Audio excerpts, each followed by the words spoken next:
L'expédition 5300 repart pour une nouvelle mission avec toujours pour objectif de travailler aux côtés de la population de la ville la plus haute du monde, la Rinconada au Pérou, et de recueillir des données scientifiques. On en parle avec mon invité Samuel Vergès. Bonsoir. Bonsoir. Vous êtes chercheur à l'INSERB au sein du laboratoire hypoxie et physiopathologie cardiovasculaire et respiratoire, HP2, ça va plus vite, à l'université Grenoble-Alpes, UGA, ça va aussi plus vite, et responsable de cette expédition 5300. Alors pour ceux qui auraient raté les épisodes précédents, est-ce que vous pouvez nous présenter la Rinconada? C'est un peu au bout du monde. Oui, c'est au bout du monde et c'est tout en haut du monde, surtout, en tout cas du monde habité. C'est vraiment la ville la plus haute du monde, 50 000 habitants à plus de 5 000 mètres d'altitude. Donc il faut savoir qu'à cette altitude-là, il y a tout simplement moitié moins d'oxygène qu'ici à Grenoble, par exemple. Donc vivre pour l'être humain avec moitié moins d'oxygène que ce que l'on a ici, c'est un vrai défi, tellement on est dépendant de la disponibilité en oxygène. Mais pourtant, on a des hommes, des enfants, des familles qui travaillent, qui vivent depuis des millénaires. C'est ça qui leur a permis de s'adapter, qui vivent dans ces conditions extrêmes, à la fois par le manque d'oxygène, mais aussi, on peut l'imaginer, par la météo, par l'activité minière aussi.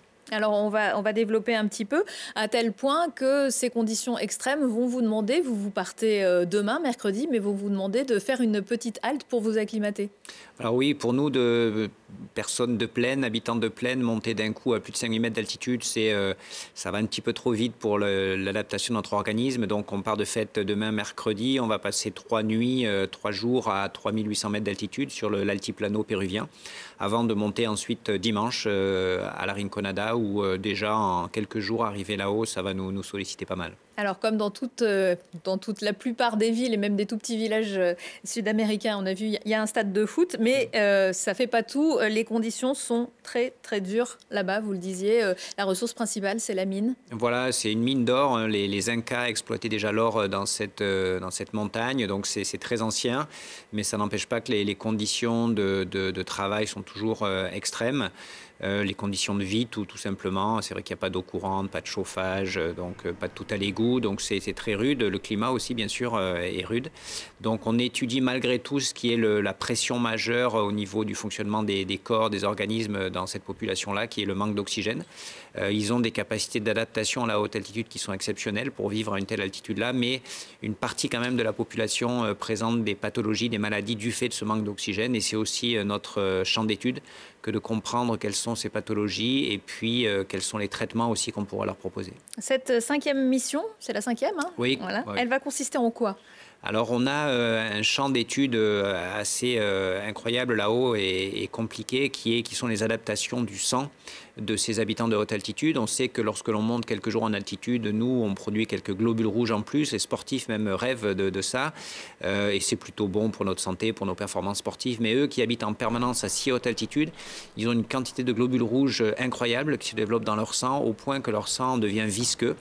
Et là, on va étudier à quel point ce sang est visqueux et les expose à des risques de caillots, en fait, qui peuvent être bien sûr très sérieux pour leur santé. Et on va voir également comment les vaisseaux sanguins arrivent à écouler ce sang qui est très très visqueux. Il faut savoir que quand on prélève, on a même du mal à faire venir le sang dans nos aiguilles, dans nos tubes. Donc on va voir comment ces vaisseaux, on va regarder à travers des évaluations ophtalmologiques, comment le sang circule dans la microcirculation et l'impact donc global de ce sang hyper visqueux chez ces habitants. Ces habitants, certains n'ont jamais vu de médecin? Tout à fait, des fois, alors déjà, moi je n'ai jamais vu d'autres blancs que nous là-haut, donc c'est vraiment pour vous dire le niveau à quel point c'est isolé. Et le suivi médical est la plupart du temps nul dans cette population, il n'y a vraiment aucun centre de santé, donc c'est un de nos projets aussi que de construire dans les mois qui viennent, de rassembler les énergies, les partenaires pour construire un centre de santé et de recherche dans cette ville la plus haute du monde, un centre franco-péruvien, relié donc à notre capitale des Alpes. C'est facile de les convaincre de venir vous voir? Alors ils sont en demande de soins médicaux parce que justement ils savent qu'ils vivent dans un environnement, dans des conditions très dures, donc ils sont à la recherche d'informations sur leur santé. Donc oui, ils sont globalement motivés. Ils voient globalement maintenant qu'on est là-haut, ils nous connaissent, ils savent qu'on est à la recherche de solutions pour les aider. Donc c'est un partenariat, une rencontre humaine, des rencontres humaines qui sont tout à fait riches. Depuis 2019 et la première mission, qu'est-ce qui vous a le plus marqué? Qu'est-ce que vous avez appris le plus notable? L'arrivée là-haut et la vie là-haut parmi ces Péruviens est toujours quelque chose d'incroyable. On est un petit peu sur la Lune et j'avais l'impression d'être sur la Lune la première fois que j'y suis allé. Et à chaque fois, c'est encore pareil. C'est un mélange de vie, bien sûr, en très haute altitude, de germinal, je dirais, avec cette mine, de conditions très difficiles de vie. Et à la fois des familles, des enfants qui jouent dans la rue, un partage qu'on peut avoir au jour le jour avec ces mineurs, des mineurs qui tolèrent aussi beaucoup mieux l'altitude que nous. Donc on a un mélange de sentiments toujours assez étonnant. Le dernier rapport du GIEC paru hier souligne les inégalités et la crise climatique, le lien très étroit. Est-ce que vous, c'est ce que vous avez constaté? C'est pas leur priorité, la crise climatique? Non, alors bien sûr qu'ils vivent sous les glaciers, ils voient reculer les glaciers. Après, eux, ils ont eu aussi une gestion des ressources naturelles limitées aussi, qui est l'or pour eux. Donc, ils cherchent de façon de plus en plus profonde, ils creusent à travers le glacier pour trouver cet or qui se fait de plus en plus rare. Donc, ils ont aussi cette évolution des ressources qui forcément diminuent à gérer. Merci beaucoup Samuel Vergès. Merci. On essaiera de suivre un petit peu vos résultats dans les prochains jours. Merci. Merci.